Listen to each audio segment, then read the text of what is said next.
Bonjour, je suis Valdy Legrand, la fondatrice de Practice, et aujourd'hui, j'ai le plaisir d'interviewer Marc Germain.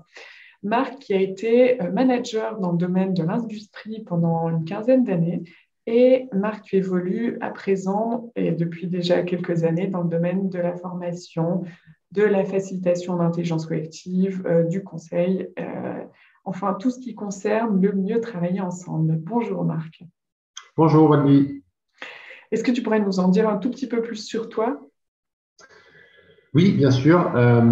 Donc c'est vrai que j'ai travaillé longtemps dans le milieu technique, mais essentiellement comme manager. Donc j'ai passé beaucoup de temps dans les problématiques d'équipe. Et puis ensuite, j'ai évolué vers quelque chose de plus relationnel. Donc je me suis formé notamment en coaching. Et donc ça m'a permis de faire de la formation, de faire de l'accompagnement sur des problématiques qui sont liées donc soit aux relations humaines, soit au management des équipes. Ok.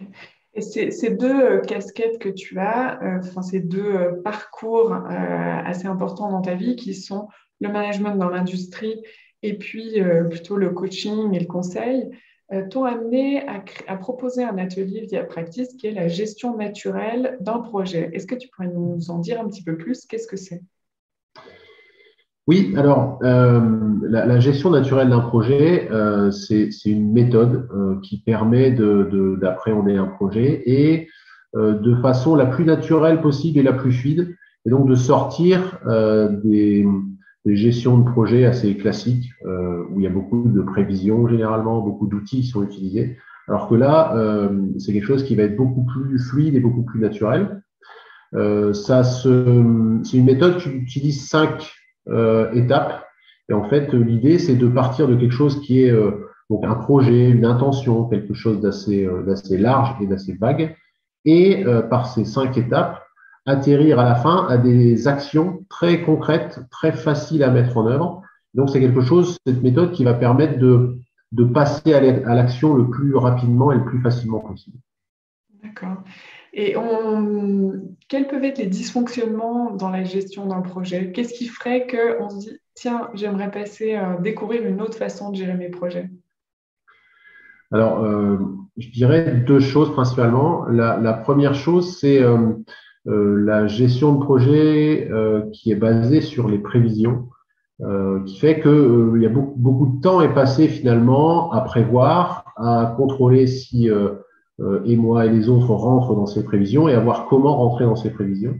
Donc ça, c'est une première chose. Alors, la gestion naturelle de projet, elle va beaucoup moins se baser sur la prévision et beaucoup plus sur l'action, ce qui fait que ça va permettre de réajuster très facilement quand des événements qui sont soit liés à l'extérieur, soit en interne influent sur le projet. Donc, ça va être beaucoup plus facile de réajuster le projet à ce moment-là.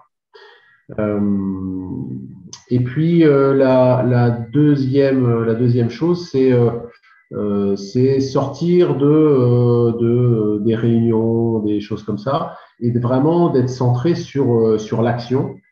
C'est l'action qui va permettre de faire avancer le projet, mais c'est aussi l'action qui va permettre de se confronter à la réalité et de se rendre compte que ce qui a été prévu fonctionne ou ne fonctionne pas. Donc c'est vraiment passer de quelque chose qui est beaucoup plus centré sur la prévision à quelque chose qui est beaucoup plus centré sur l'action. Quand on parle de projet, qu'est-ce que ça peut être? Est-ce que c'est seulement quelqu'un qui est chef de projet en entreprise ou à qui ça s'adresse ce type de thématique? Alors, c'est vrai que le premier réflexe, c'est de penser au chef de projet dans une entreprise. Mais cette méthode, elle s'applique vraiment à une personne et à chacun de nous. Alors, je vais donner un exemple. Moi, j'ai utilisé cette méthode à partir du moment où je me suis mis à mon compte. J'ai eu besoin de m'organiser parce que précédemment, en tant que salarié, finalement, je me suis rendu compte que j'étais assez peu organisé. Donc, j'ai utilisé cette méthode pour lancer des projets entrepreneuriales, ma communication, trouver des clients. Donc, j'ai utilisé cette méthode à ce moment-là et c'est comme ça que moi, ça m'a permis d'avancer et d'avancer rapidement dans le lancement de mon activité. Ok. Est-ce que tu aurais un conseil à partager aux personnes qui sont en train de regarder cette vidéo, qui se disent, tiens, peut-être que moi, déjà, je pourrais faire quelque chose pour changer ma façon de gérer des projets. Est-ce que tu aurais un conseil ou un exercice à leur partager? Alors oui, je peux donner un élément qui s'appelle la première action, que certains appellent aussi donc les 4 P, le plus petit pas possible. Et ça s'applique vraiment, donc un projet qui patine ou à un moment donné où vous procrastinez sur quelque chose, c'est de se poser pendant 30 secondes et puis se dire quelle est l'action ou les actions les plus petites possibles, les plus concrètes possibles et les plus simples possibles que je peux mettre en œuvre et qui vont me permettre de sortir de cet embourbement et de passer à l'action. Donc voilà, ça s'appelle la première action, ou certains l'appellent le plus petit pas possible. Et c'est l'idée de faire un tout petit pas plutôt que de rester coincé avec quelque chose qui nous dépasse et du coup qui nous empêche d'avancer. Ok, merci. Donc, j'invite ceux qui sont en train de regarder cette vidéo à prendre quelques instants, peut-être à mettre sur pause et à réfléchir quel peut être le premier petit pas à mettre en place. Une dernière question pour toi, Marc. L'entreprise de demain, l'entreprise idéale, qu'est-ce que ce serait pour toi? Alors, pour moi, l'entreprise de demain, alors je pense que c'est quelque chose qui serait un modèle très hybride, qui serait à la fois hybride au niveau humain, c'est-à-dire qu'un lieu de rencontre entre différentes personnes, entre différents projets. Donc, je verrais ça plutôt comme ça au niveau humain.